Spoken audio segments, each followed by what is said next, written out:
Hey erkek diyen milletine belli bir gipi varını. O meykeleyvaz bir vıpa. Mene o vardı neyme diyecek ben mene mok?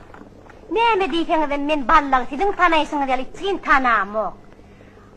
Ondan neyim için men sizin gipine de anlanmalı.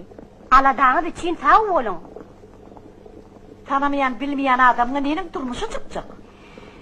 Hey adam oğlu tanımayan, bilmeyen adamsına durmuşa çıkarmayın. Mücerrede tayin edin. Birden seni on sulh almasın hadi.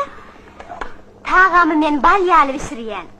Erkeklerim zanı okurduğunu ne edesin bitesinde oturaysa. Vay mani, hey tağam bisirip bilmeden bir diyen anmamı. Senin has kovu bisiriyenleri bazıdandır. Sen taşlat.